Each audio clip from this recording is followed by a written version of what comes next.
Hey guys, welcome back to our channel. Today, a very interesting topic. Table tennis evolves every day, and so do the strategies. The service-receive game changed a lot in the last few years. The ball is softer, is bigger, has less spin. The tables are less sticky, so they contribute to less spin. So what did change a lot in service and receive game? It's the length. And today I want to show you a few secrets that can elevate your game in a very fast pace. Go with the time, go with the evolution, and integrate new styles so you're not left behind. The service receive is not just a skill, but it's an art. When receiving a serve, think about yourself as an artist. You master it, it will elevate your game to new levels. Yes boy, let's grind. Number one, your body when receiving. I remember when I was in China and played a commercial teams tournament. I remember in the semifinals we played against two Chinese ex-national team left-hand players. You know, the type of service first ball bomber type of left-hand player. I had a lot of difficulties receiving their serve, especially because they were consciously changing the length of their serve. Maybe you know it too. This is a very classic modern tactic of left-hand players nowadays. Luckily, my teammate gave me a very good technical tip which changed my game immediately. So how to do it right? Go into a receive position. Maybe don't stay too low and don't stay too high. And now let me show you the magic that my teammate showed me too. Put your hand around here, above the table, so you can receive short if the ball is short, and at the same time, if you identify that the ball is half long, you can play it above the table or in the late phase of the ball. Now you're probably gonna ask, how can I quickly identify whether the ball is short or half long? Well, there are a few secrets that are connected with the mental game of the sport. When your opponent serves, he might bounce the ball a few times as a serving ritual. When he does this, try to really focus only on the ball.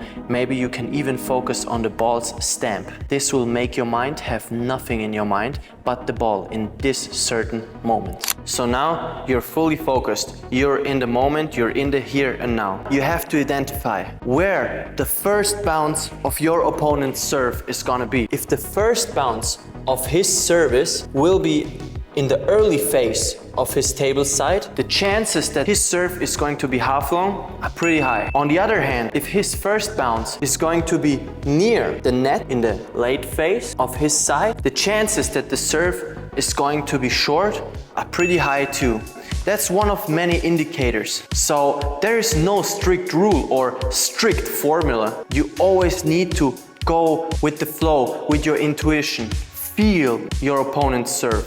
Feel the length of his serve. So now you identified the length. Let's get to the next step. If you identify it's short, take it off the bounce and place short. If you identify that the ball is going to be half long, there are two options. Take it aggressively above the table.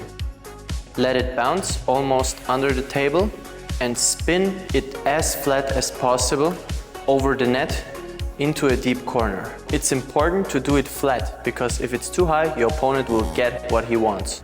Number two, the footwork when receiving. When receiving a half long or short service, you need to have your right foot in front. I know a lot of coaches teach it to have the left foot in front at service receive.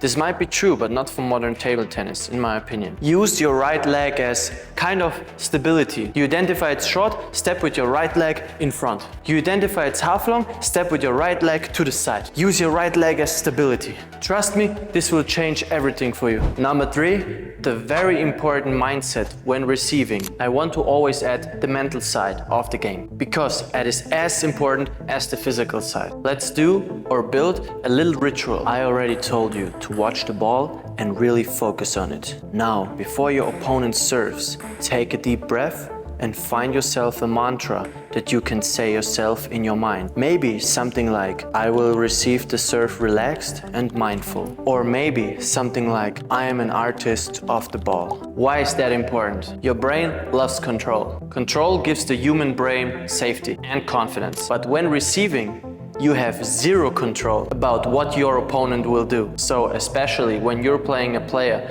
that has a very strong and effective service, the mind sometimes tends to stress and rush and receive way too much in a hurry. Make yourself a ritual and a mantra that will make you receive relaxed and mindful. Your opponent won't manage to play a winner shot immediately if you place the ball with a good placement, mindful, relaxed, precise. So keep that in mind. Be like an artist of placement when receiving. Apply this and your receive will reach astronomical new levels. Thank you so much for watching, guys. Make sure to like and subscribe if you liked it. I really tried my best here. It's a very, very, very difficult shot. So thank you for watching and see you in the next video.